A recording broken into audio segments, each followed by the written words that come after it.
Good morning children. ये छोटी सी बात का सेशन मैंने स्पेशली रखा क्योंकि पैंडेमिक के टाइम में मुझे ऐसा रियलाइज़ हुआ कि बच्चे नॉर्मली भी बच्चे बहुत सारे बच्चे इस 11th 12th के टाइम के इम्पोर्टेंस को समझ नहीं पाते हैं। और इस समय तो बच्चों में एक किस्म का कन्फ्यूज़न भी है और एक किस्म की लेज़ीनेस भी है कि टाइम टेबल सेट नहीं है उनका। ऑनलाइन क्लासेस के लिए कोई बाउंडेशन नहीं है कि आपको सुबह उठकर इतने बजे कॉलेज जाना है, क्लास में टीचर आपको ऑब्ज़र्व कर रहा है, टोक रहा है। तो वो चीज़ों की वजह से एक जो इनडिसिप्लिन बच्चों में थोड़ा रहता था वो अब काफ़ी ज़्यादा है। लेकिन मैं यहाँ पर अपने एक्सपीरियंस से बच्चों को एक सजेशन देना चाहूँगी, एक सलाह देना चाहूँगी कि मुझे फ़िज़िक्स में बहुत इंटरेस्ट था, बहुत ज़्यादा, और मैं बहुत अच्छी स्टूडेंट भी थी। लेकिन 11th 12th में आकर एक किस्म से मेरे को ये फ़ील हुआ कि मेरे कुछ प्रॉब्लम्स थे कॉन्सेप्चुअल जो क्लियर नहीं हो पाए थे ड्यूरेशन में अपनी स्टूडेंट लाइफ के 11th 12th के, और कोचिंग वगैरह का इतना उस समय चलन नहीं था। तो मुझे ऐसा फ़ील हुआ कि जैसे मैं नहीं कर पाऊँगी IIT। मुझे एक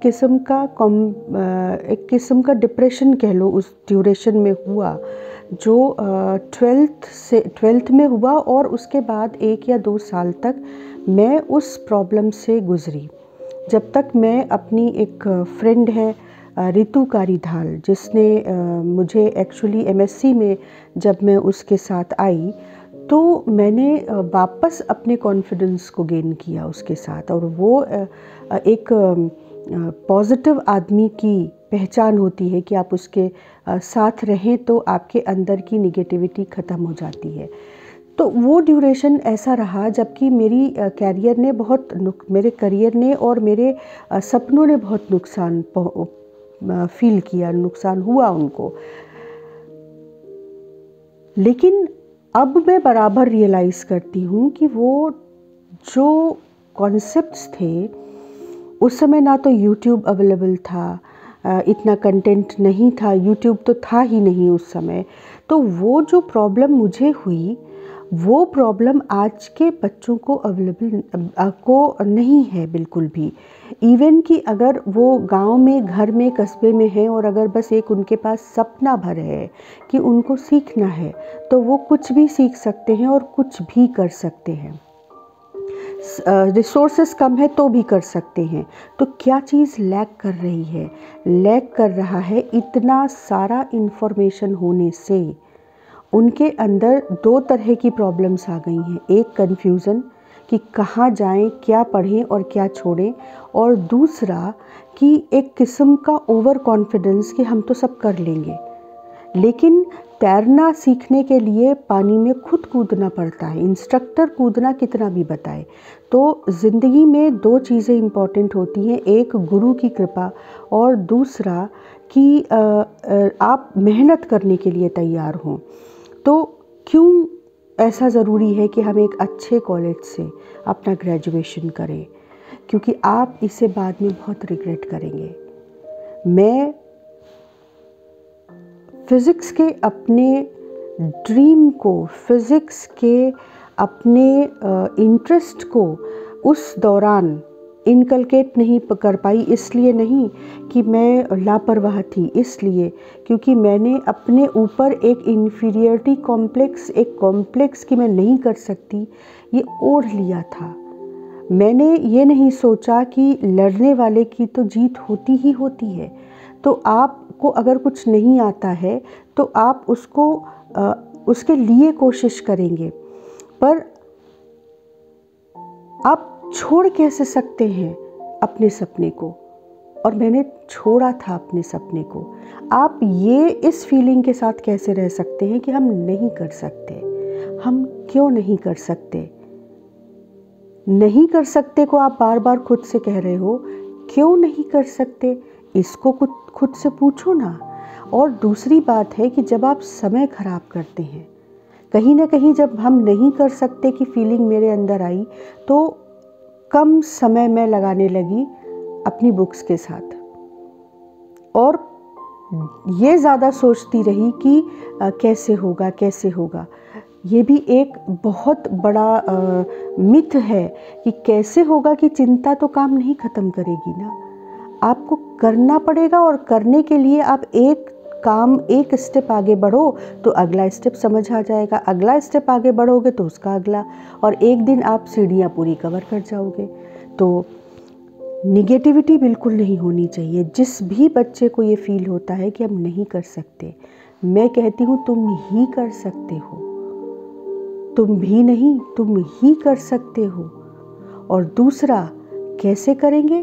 पहला स्टेप उठाओ, एक चैप्टर, एक टॉपिक, एक सवाल।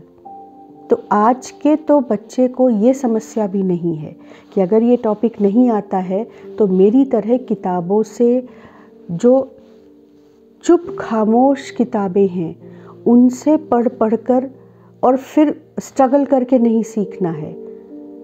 मैं एक ही चीज़ को कई बार पढ़ती थी और बहुत बार समझने के बाद भी जो मुझे आज लेजेंड्स को सुनकर, पढ़कर, देखकर समझ आया, वो उस वक्त उन किताबों से समझ नहीं आया था। तो आपके पास मौके बहुत हैं, लेकिन आप रिग्रेट करोगे एक अच्छे कॉलेज से ग्रेजुएशन नहीं करने का, इसमें कोई दो राय नहीं है। खासकर तब जब आप इस दौर को गुजार लोगे, और जब आप अपना कैरियर शुरू करोगे, और जब आप अपने कैरियर में हर कदम पर इसलिए अपने आप को पीछे महसूस करोगे कि आपने अपना समय खराब किया था, उसकी वजह से आप किसी अच्छे कॉलेज में एडमिशन नहीं ले पाए, और उसकी वजह से अब जबकि आपके पास सचमुच एक सपना है और आप चाहते हो कि अब इस फील्ड में आप आगे बढ़ जाओ, तो कई मोड़ पर आपको एक अच्छे कॉलेज से ग्रेजुएशन नहीं करने का खामियाजा भुगतना पड़ेगा। वो स्ट्रगल जो शुरू करने की होती है, वो स्ट्रगल आपकी दुगनी तिगुनी हो जाएगी। जो एक अच्छे कॉलेज से शुरू करने के, ग्रेजुएशन करने के बाद शुरू करना जो आसान होता है, वो जो एक किक मिलती है आपके करियर को, वो किक एब्सेंट होगी, और तब आप बहुत रिग्रेट करोगे। तो जिन बच्चों को जिस भी फील्ड में जाना है, आपका 12th उस फील्ड के लिए बहुत अच्छा रेडी होना चाहिए, और 12th बहुत अच्छा जाना चाहिए, जिससे कि आप अपने मन के अच्छे कॉलेज में ग्रेजुएशन कर सको, और फिर जो आपका सपना है उसकी एक किक स्टार्ट ले सको। तो ये बहुत छोटी सी सलाह थी जो मुझे अपने बच्चों को देनी थी, कि हो सकता है कि किसी बच्चे को ये बात समझ आए और वो इससे पहले कि नुकसान हो जाए जग जाए।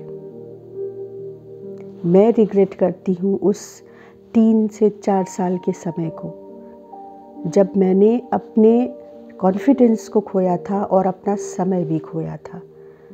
तो आज मैं उस कमी को भर नहीं पाती, जबकि मुझे अपने सब्जेक्ट से बहुत लगाव था, और मैं एक लापरवाह स्टूडेंट भी नहीं थी, और मैं बहुत अच्छी स्टूडेंट रही थी। मैं अपने कॉलेज के हाईएस्ट स्कोरर्स में से थी, और मेरे टीचर्स मुझसे बहुत उम्मीद करते थे, लेकिन मैंने अपना कॉन्फिडेंस लूज़ किया था, इसलिए मुझको नुकसान हुआ। मैंने ये सोचा था कि मैं नहीं कर सकती, इसलिए मुझको नुकसान हुआ, जबकि नहीं कर सकती की जगह मुझे ये सोचना चाहिए था कि क्यों नहीं कर सकती। तो क्यों नहीं कर सकती के बाद मुझको वो संघर्ष जो मैंने बाद में किया, वो संघर्ष जो मैंने उन छोटे छोटे कॉन्सेप्ट्स को समझने में बाद में किया, वो संघर्ष मुझे उस ड्यूरेशन में करना चाहिए था। एज अ ह्यूमन बीइंग हार मानने का कोई मतलब ही नहीं बनता। हार क्यों मानेंगे? मरने से पहले क्यों मरेंगे? लड़ेंगे, और लड़ेंगे तो जीतेंगे।